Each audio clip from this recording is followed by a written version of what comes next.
Economic current affairs. Goods and service tax collections hit an all-time high of rupees 1.68 lakh crore in April, indicating strong economic activity despite multiple headwinds and better tax compliance. The April number is up 20% from the year earlier and rupees 25,000 crore more than the previous highest of rupees 1.42 lakh crore in the March this year. The Insurance Regulatory and Development Authority of India, that is IRDAI, increased insurer maximum investment limit in banking, financial services, and insurance companies from 25% to 30% of their assets. The threshold for financial and insurance action will now be 30% of investment assets for all insurers according to the most recent modifications to IRDAI's Investment Regulations 2016. These will include investments in home finance companies and infrastructure finance companies. Adani Wilmar Limited became the largest fast moving consumer goods company in India, beating Hindustan Unilever Limited after the announcement of its quarter 4 results for the financial year 2022.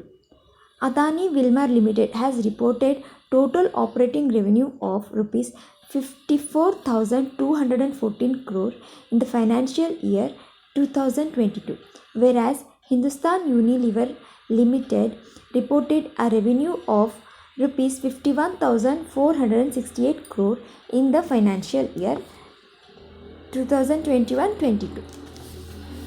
L&T Infotech and Mindtree, the two independently listed IT service companies under Larsen & Toubro Group, announced a merger that would create India's fifth largest IT service provider. The combined entity will be known as LTI Mindtree.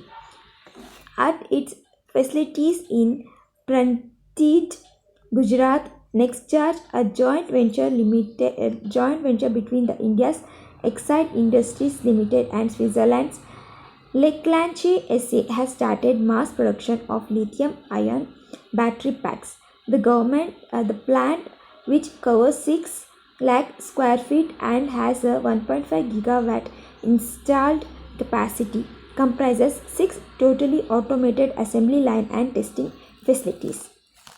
Reliance Industry became the first Indian company to record annual revenue of more than a whopping of $100 billion. The company has recorded a 22.5% raise in net profit for the quarter ended March 2022. Reliance has recorded strong growth in retail, digital service, and oil and gas business. The company has also reported the highest ever quarterly earning before interest, tax, depreciation, and amortization, that is EBITDA, of rupees 33,968 crores, that is 28% up year on year. On the final day of bidding, the insurance behemoth Life Insurance Corporation of India's IPO, the country's largest ever, witnessed 2.95 times greater demand than the shares on sale, generating bids totaling of rupees 43,933 crore. According to the National Payments Corporation of India's Unified Payments Interface, India's flagship digital payments platform has recorded 5.58 billion transactions worth rupees 9.83 trillion in April 2022. This is the highest ever number of transactions recorded by UPI. The monthly UPI recorded a 3.33% increase in transaction volume from 5.4 billion transactions worth rupees 9.6 trillion in March 2022. The central government has released rupees 7,183.42 crore as a revenue deficit grant to 14 states including Andhra Pradesh, West Bengal, Rajasthan, Punjab, Assam and Kerala. The Department of Expenditure, Ministry of Finance released the money. This is the second month installment of post-devolution revenue deficit grant to states. The grant has been re- released as per the recommendations of the 15th Finance Commission. India's retail inflation surged to 7.79% in April, largely driven by rising fuel and food prices, government data showed. The consumer price based inflation figure stayed well above the Reserve Bank of India's upper tolerance limit for the fourth consecutive month. In April, the CPI inflation expanded at its highest pace in 8 years. The previous high was recorded at 8.33% in May 2014. April's print was higher than 6.95% in March and 4.23% a year ago. According to the World Bank, India has surpassed Mexico as the top remittance receiving country in 2021, pushing China in third place. In 2021, India received remittance totaling more than $89 billion, an increasing of 8% above the 82.73 billion received in 2020. Despite the fact that world was significantly hit by COVID in 2020, remittance were somewhat higher than the $82.69 billion in the non-COVID year of 2019. India's wholesale inflation soared to a three-decade high in April as high commodity price and supply chain disruptions pushed up into cost for producers. The annual rate of inflation was a 15.08% for the month of April 2022 as compared to 10.74 in percent in April 2021.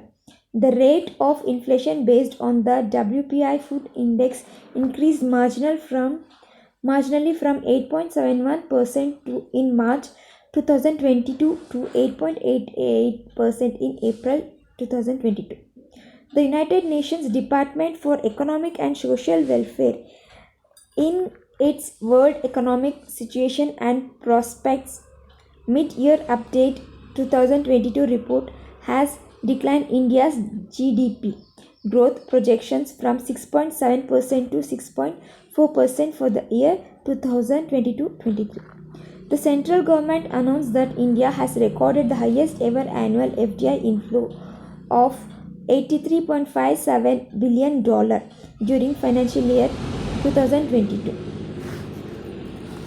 SEBI, the market regulator, announced that it had revoked the Indian Commodity Exchange Limited recognition. The borrower's recognition was revoked after SEBI issued an order declaring it non-compliant on many grounds, including net worth and infrastructure criteria. As a result of the withdrawal,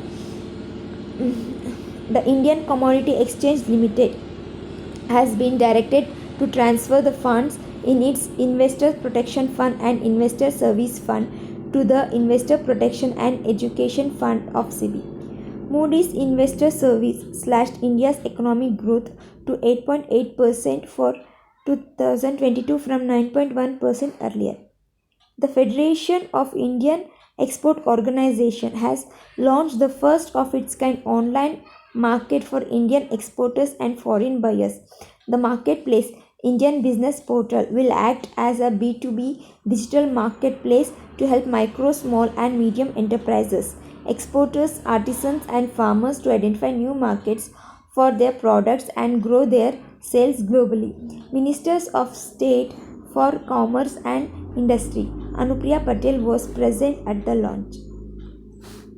Cabinet Committee of Economic Affairs has approved the government's 2.9% stake sale in Hindustan Zinc Limited. The sale of 29.58% stake represents more than 124.96 crore share, which would raise around 38,000 crores at the current market price. This decision will strengthen the government's disinvestment drive in the current fiscal year. The government has budgeted 65,000 crores from PSU disinvestment and strategic sale. SBI's research report EvoRap in its latest edition has projected India's gross domestic product growth at 8.2 to 8.5% for financial year 2022. The United States overtook China to become India's top trading partner in 2021-22, reflecting strong economic ties between the two countries. According to Commerce Ministry data, in 2021-22, bilateral trade between US and India stood at US dollar 119.42 billion as against US dollars 80.51 billion in 2020-21. During 2021 and 22, India's two-way commerce with China aggregated at 115.42 billion as compared to 86.4 billion in 2020-21, the data showed. Business current affairs. HDFC Life has joined the UN-backed Principles for Responsible Investment, demonstrating its commitment to long-term value creation and sustainable growth. HDFC Life is dedicated to the responsible investment principles. The group feels that it is its moral duty for an active assets manager for policyholders who have entrusted their funds to HDFC Life to deliver maximum risk-adjusted returns for a long run. India got its 100th unicorn when new banking fintech portal Open raised fresh capital to push up its value over $1 billion. The 5-year-old Bengaluru-based new bank raised $50 million in a Series D funding round from IIFL, Singaporean state holding company Temasek, American investment firm Tiger Global, and another Indian firm 314 Capital. This helped its valuation cross the $1 billion mark. Bharti Airtel, India's second largest telecom operator, announced that the Airtel Startup Accelerator program has acquired a 7% investment in cloud-based networking solution firm Synergy Technologies. Synergy, situated in Navi Mumbai, specializes in cloud-based comprehensive networking solution for enterprises for all kinds.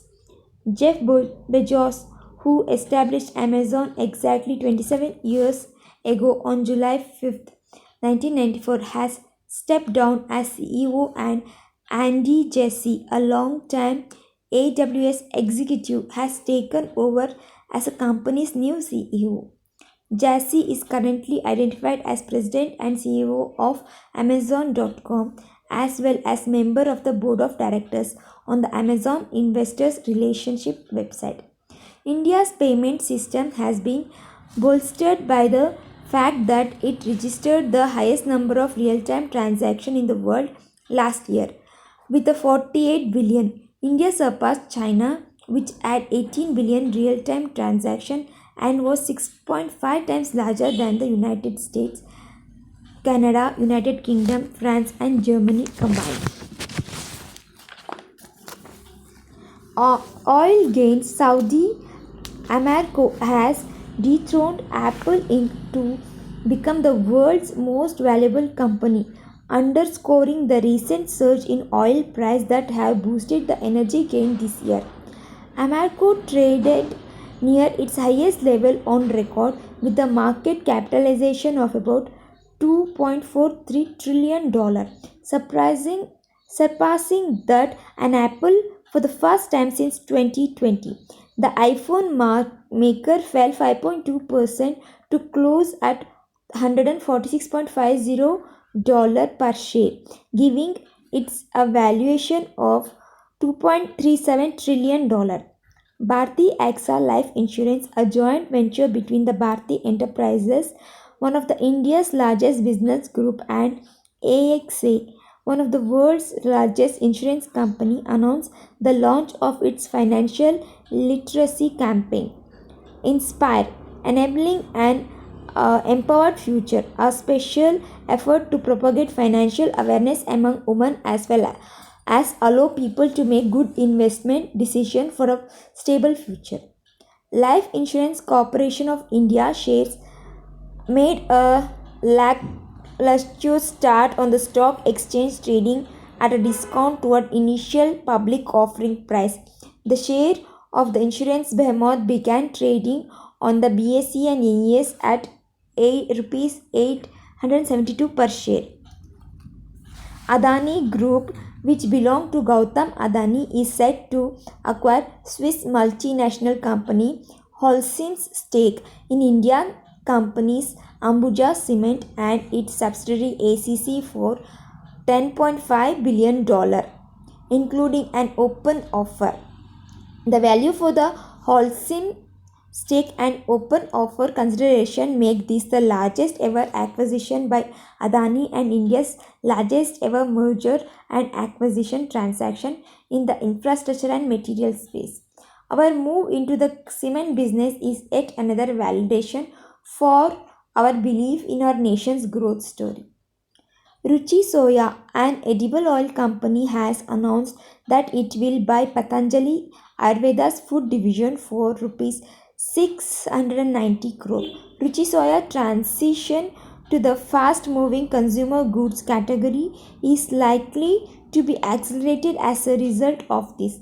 After regulatory permission, the name of the Ruchi Soya Industries Limited would be changed to Patanjali Foods Limited. Ghee, honey, spices, juices, and wheat are among the 21 products in the acquired food industry. Tesla Inc. has been excluded from S&P Dow Jones Indices widely watched S&P 500 ESG index, citing issues such as racial discrimination, accusations, and crashes tied to its autopilot vehicle, to move that provoked a series of angry tweets from Tesla CEO Elon Musk. Tesla's lack of disclosed details relating to its low carbon plan and business behavior norms were also significant factors, according to Margaret Drawn, the organization's head of ESG indices for North America, in an interview.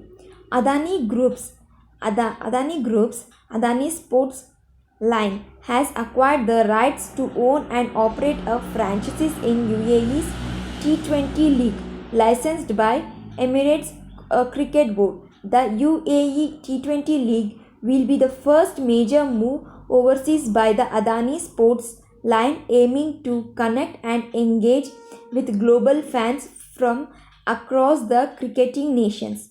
Paytm has announced a joint venture general insurance company named as Paytm General Insurance Limited. Paytm has announced plan to infuse rupees 950 crore in PGIL in tranches over a period of 10 years and to hold an upfront equity stake of 74% in JV. Following the investment, Paytm General Insurance will become a subsidiary of Paytm. The Directorate General of Civil Aviation has granted air operators permit to Jet Airways. This will allow the airline to restart commercial flights operation after remaining grounded for more than 3 years. The approval comes after the airline conducted proving flights for the safety regulator between May 15 and May 17. The airline aims to start operation in the second quarter, that is between July and September. It will be the full service carrier with business and economy class. The state-owned Oil and Natural Gas Corporation has become the first gas producer to sell domestic gas on the Indian Gas Exchange, exchanging unified amounts from the KGDWN 92/2 block of the coast of India.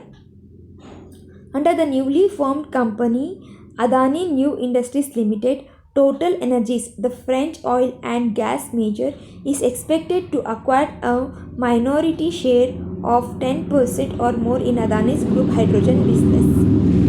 The agreement is nearing completion and an announcement is expected in the coming months.